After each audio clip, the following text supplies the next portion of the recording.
Student, welcome to this video. इस video में देखने वाले हैं क्लास 8th के स्टूडेंट के लिए हिंदी का वार्षिक परीक्षा 2024-25 के लिए मॉडल पेपर, जो कि आपकी परीक्षा की दृष्टि से बहुत ही ज़्यादा महत्वपूर्ण साबित होने वाला है।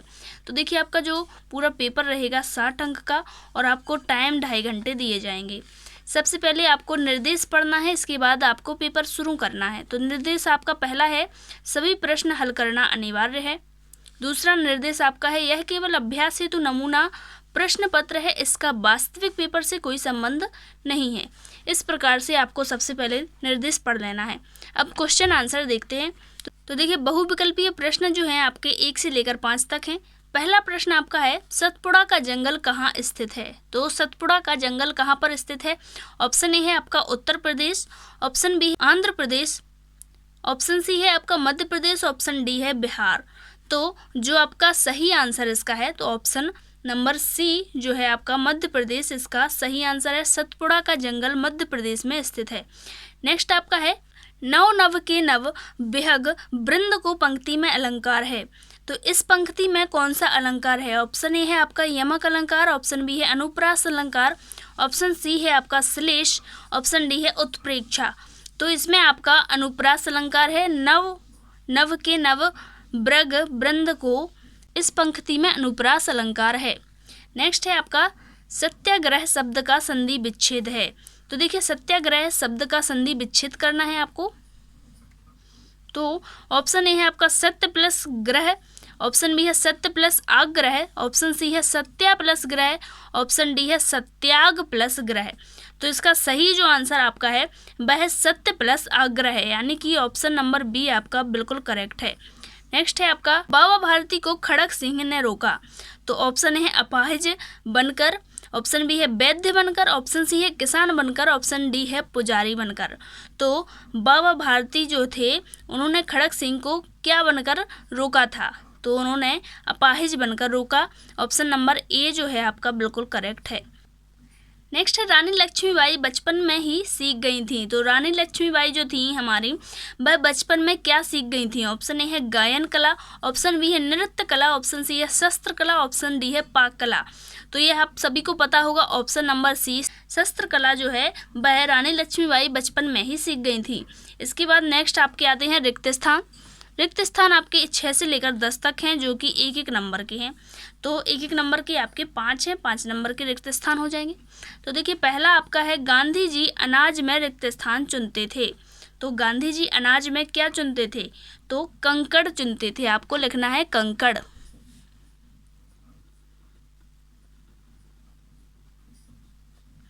तो कंकड़ आप लिख देंगे।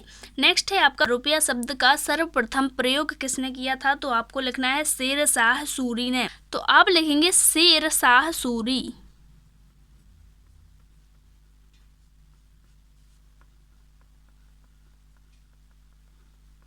तो आपको शेर शाह सूरी लिख देना है। नेक्स्ट आपका है, महाशिवराव कात्रे को रिक्त स्थान के विवाह की चिंता थी। यहाँ पर चिंता है। तो महाशिवराव कात्रे को किसके विवाह की चिंता थी? तो अपनी पुत्री के विवाह की चिंता थी। तो आपको लिखना है अपनी पुत्री।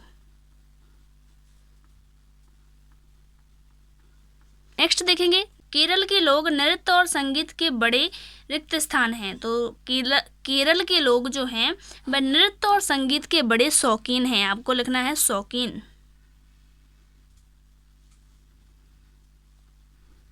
शौकीन लिख दीजिएगा।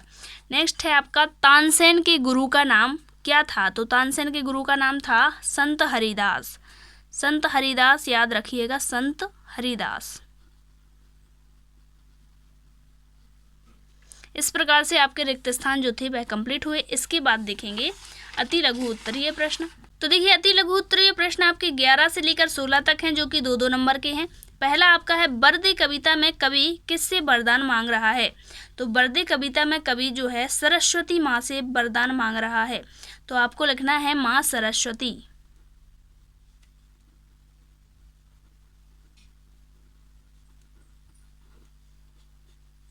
नेक्स्ट आपका है, राम बाली के सामने आकर क्यों नहीं लड़े?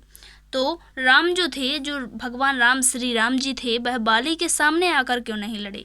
तो इसका आंसर है आपका तो देखिए आपको लिखना है राम बाली के सामने आकर इसलिए नहीं लड़े क्योंकि बाली के पास यह वरदान था कि जो भी उससे युद्ध करेगा उसकी आदि शक्ति जो है बाली को मिल जाएगी।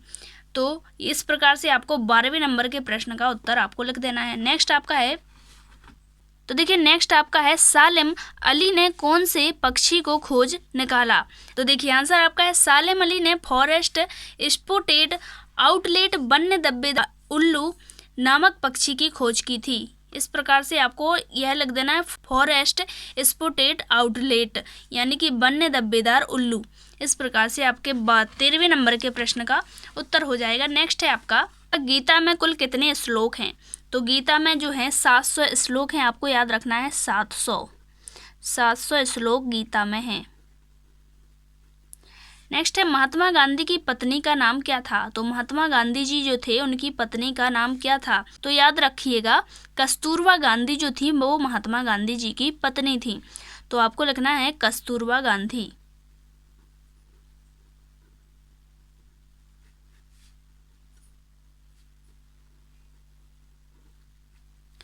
नेक्स्ट है पटना शहर का पुराना नाम क्या था। तो पटना जो शहर है उसका पुराना नाम क्या था। पाटलिपुत्र था।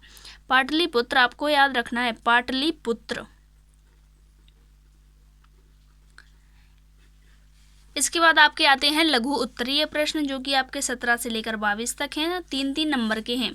तो देखिए पहला देख लेते हैं लता जी को समूचे राष्ट्र की गायिका क्यों कहा जाता है। तो 17वें नंबर के प्रश्न का उत्तर देख लेते हैं। तो देखिए आंसर आपका है लता मंगेशकर जी को समूचे राष्ट्र की गायिका इसलिए कहा जाता है क्योंकि उन्होंने दशकों तक अपनी मधुर आवाज से भारतीय संगीत जगत में योगदान दिया। उनकी गायकी ने संपूर्ण भारत के लोगों के हृदय को छू लिया और राष्ट्रीय एकता में भी महत्वपूर्ण भूमिका निभाई।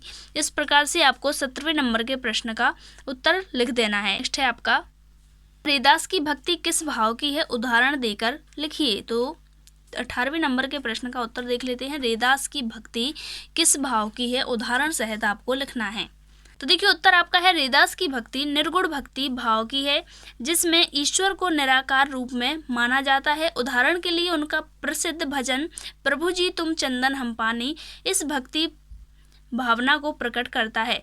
तो देखिए इस प्रकार से आपको लिख देना है और उदाहरण में आपको लिख देना है प्रभु जी तुम चंदन हम पानी।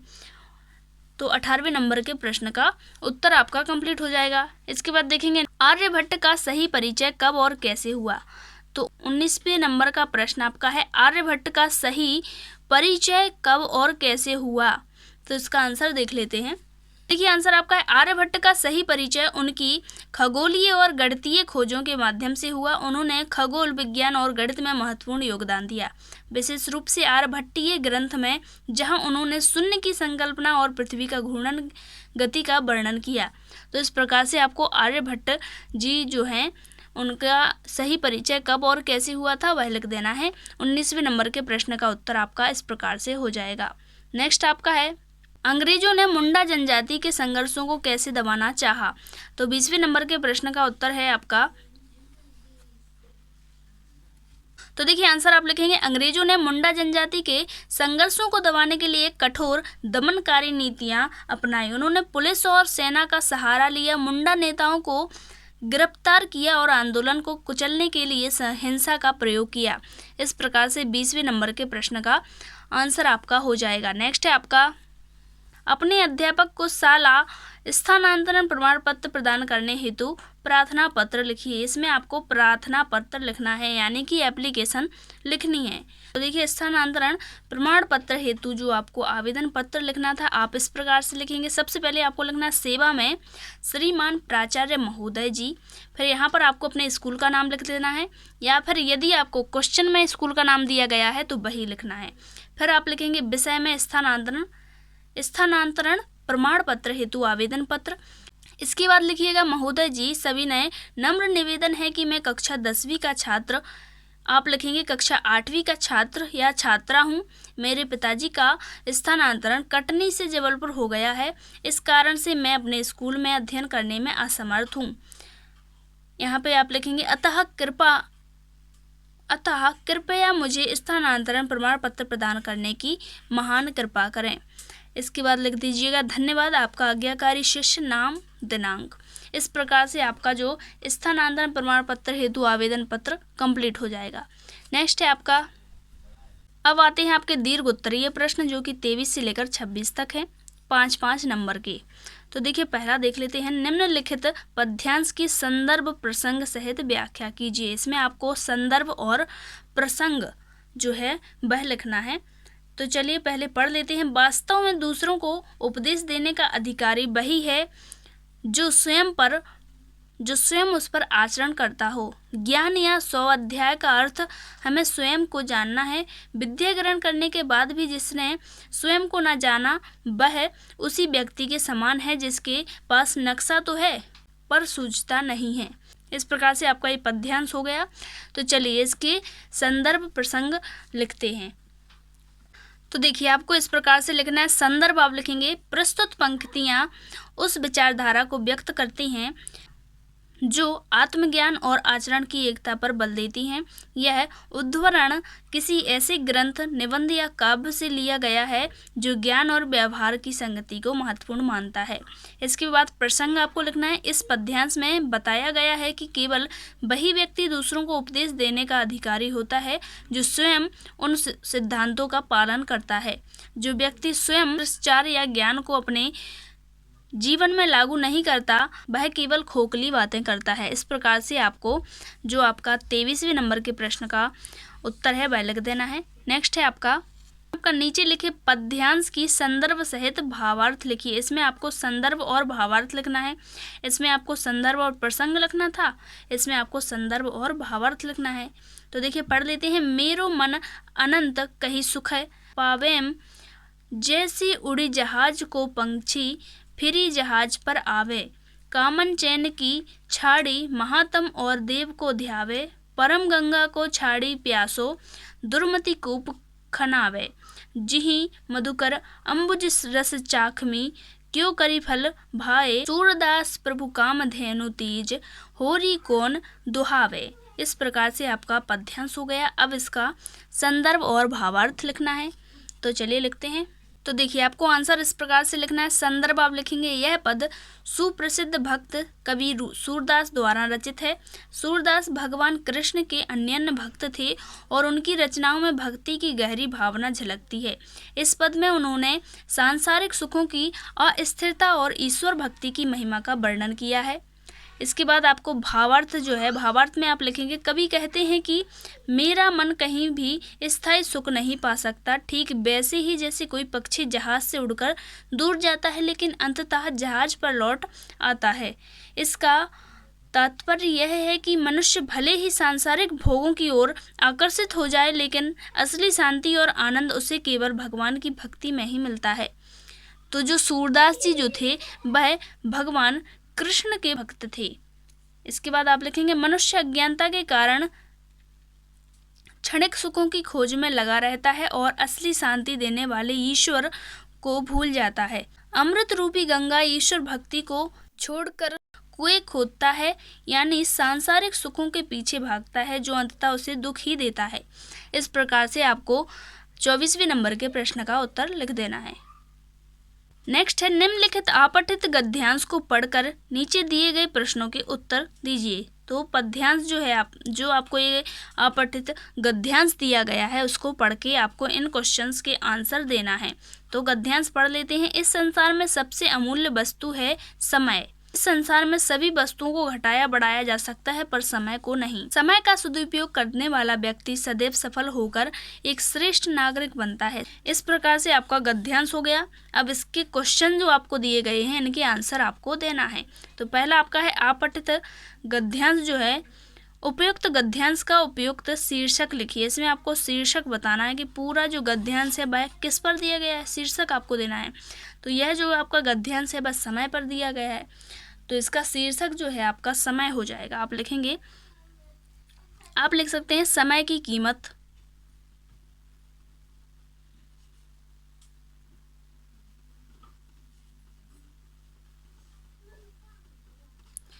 नेक्स्ट आपका, कौन सा व्यक्ति श्रेष्ठ नागरिक बन सकता है। तो देखिए यहाँ पर आपने पढ़ा होगा कि इस समय का सदुपयोग करने वाला व्यक्ति जो है वह सदैव श्रेष्ठ नागरिक बनता है। तो आपको लिखना है समय का सदुपयोग करने वाला व्यक्ति।